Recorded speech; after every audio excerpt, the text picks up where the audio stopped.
E vamos agora de análise da soja. Vamos saber como a commodity está se comportando. Para entender aí o mercado aqui nos Estados Unidos, eu convido então o Felipe Fabri, que é coordenador da equipe de inteligência de mercado da Scott Consultoria. Boa noite, Felipe. Seja bem-vindo. Boa noite a todos que estão nos acompanhando. Sempre um prazer estar aqui conversando com todos vocês do AgroMais e trazendo informações aí para o nosso amigo produtor.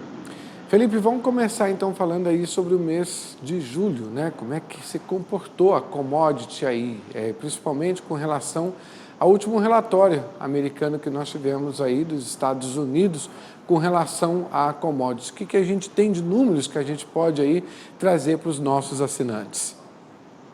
O primeiro ponto que a gente tem que colocar na mesa, tá? Qual foi a situação de toda a safra 2021 e como isso se refletiu na safra 21-22 está refletindo agora na 22-23.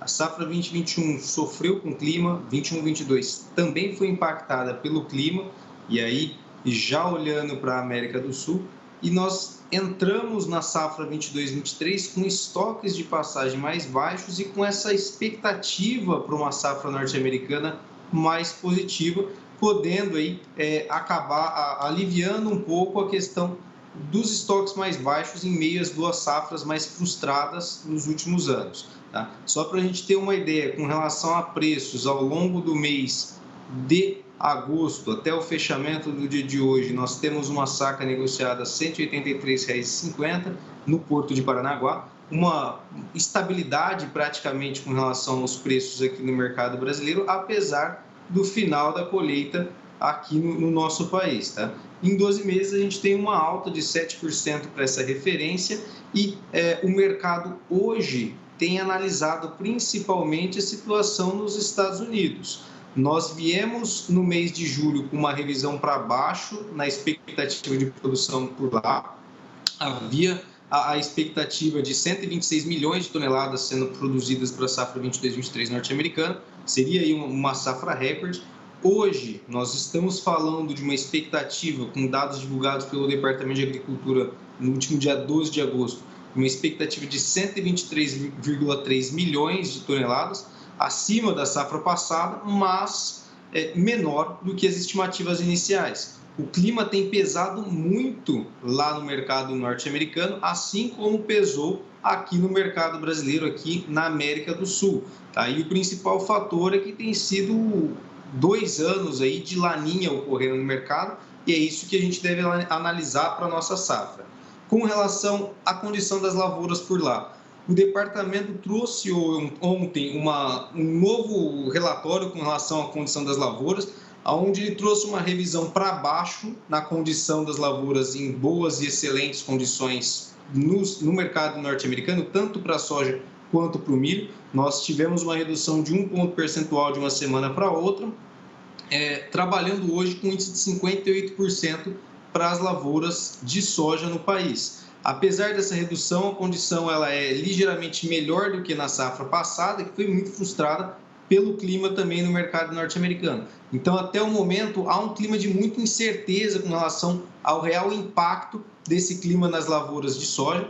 A gente pode ter agora em setembro, nós devemos ter agora em setembro um momento decisivo com relação ao clima para as lavouras, e até o momento que indica para nós aí toda a questão climatológica, os mapas climatológicos mostram que a gente deve seguir com um período ainda seco e de poucas chuvas na principal região produtora norte-americana. E isso pode, para setembro, que é um período mais crítico para as lavouras por lá, que é aquele período de enchimento de vagem, né? Então a gente pode ver nesse período cortes maiores com relação à produção norte-americana, e aí isso vai ser, dentro do curto prazo, o principal fator definidor de preços no mercado da soja. Tá? Então, o mercado hoje ele praticamente tem acompanhado a questão das notícias acerca do mercado norte-americano, a questão da demanda chinesa, que vinha relativamente mais lenta para essa safra, o que já era uma expectativa do mercado,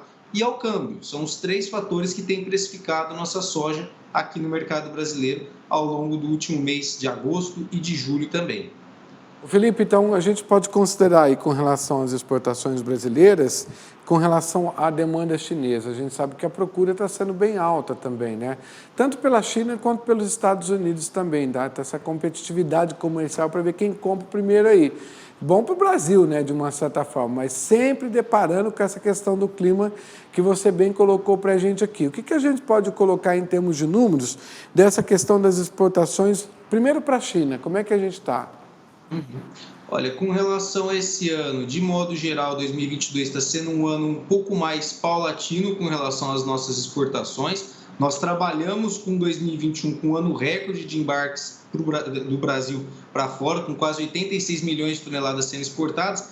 E nessa temporada, no acumulado até julho, nós estamos falando de quase 61 milhões de toneladas tendo sido embarcadas. Um volume 8% menor do que no ano passado, mas com preços superiores na questão de exportação. Então, uma coisa acaba compensando a outra no sentido de faturamento. A demanda chinesa, esse ano, ela já havia a expectativa de a gente vir com uma demanda relativamente menor, e agora o que a gente tem que pôr no radar é a demanda para a safra que está por vir, para a safra 22-23. Nós temos para a próxima safra uma expectativa de retomada mais pujante da demanda chinesa, e a gente já observa isso com relação ao mercado norte-americano hoje, com a China comprando relativamente mais dessa nova safra que está começando aí a entrar no mercado, daqui em diante vai começar a entrar no mercado. Então, a gente vê aí o mercado chinês com a expectativa de quase 98 milhões de toneladas para a safra 22-23, contra uma demanda para essa safra 21-22 de 90 milhões de toneladas. Então, a China ela deve comprar mais na próxima temporada, e o mercado brasileiro, quando a gente para analisar toda a conjuntura que a gente tem hoje, deve seguir aí com um bom ritmo de embarques para a China, que responde hoje por quase 2/3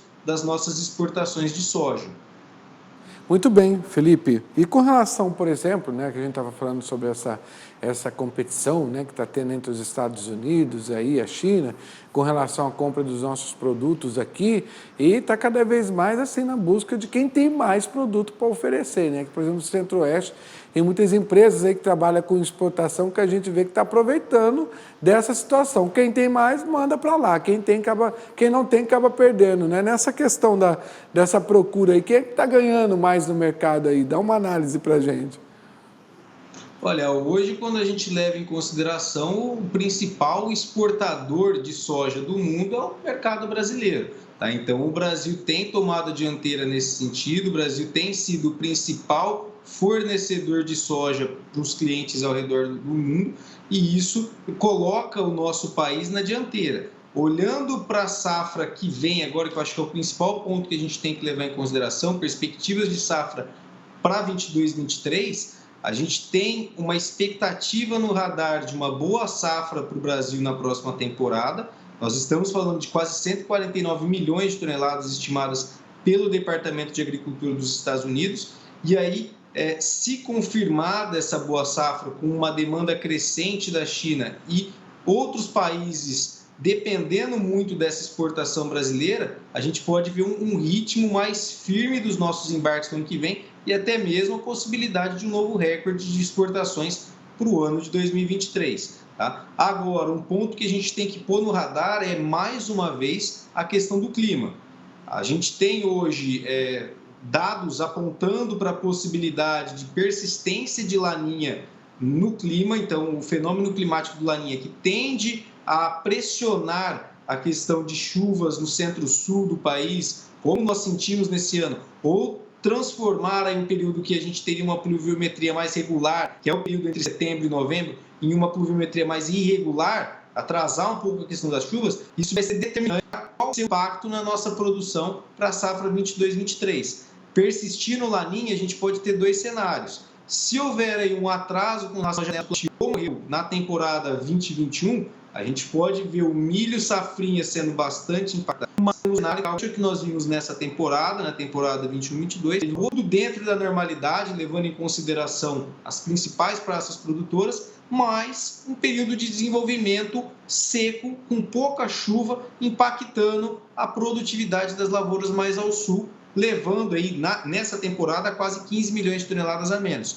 Então, pensando em precificação da soja, se a gente vê um cenário onde o clima ele venha a impactar negativamente essa produção brasileira esperada, a gente pode ver para a próxima safra, para a safra que vem, preços relativamente mais firmes do que a gente tem trabalhado hoje. A gente está trabalhando com R$ 183 por saco. Se a gente vê um clima pesando mais, a gente pode chegar novamente aos R$ 200 por saco que a gente chegou a ver em determinados períodos nesse ano, em função do clima muito pesado. Mas, se nós viermos com uma safra mais positiva, uma safra boa, como é a expectativa atual, a gente pode ver os preços voltando aos patamares de 175 até R$ 160 por saco, que já são os preços negociados para a safra 22/23 para o Mato Grosso, tá tomando como referência. Então a conta ela chega a ficar um pouco mais apertada. Quando a gente tem mercado de clima, a certeza que nós temos é de uma alta volatilidade com relação aos preços. E isso é o que nós devemos observar mais uma vez para 22/23. Muito bem, Felipe, vamos continuar acompanhando, né, e ver se o clima vai colaborar aí, né? Vamos ver quem que vai sair nessa vantagem toda aí, tomara que o Brasil sempre consiga ser o melhor beneficiado aí. Produção a gente tem, né? Isso que é o mais importante. Felipe, obrigado pela sua participação, uma boa noite, até a próxima semana aqui conosco, hein? Obrigado, Marcelo, obrigado a todos, uma boa noite a todos, até mais.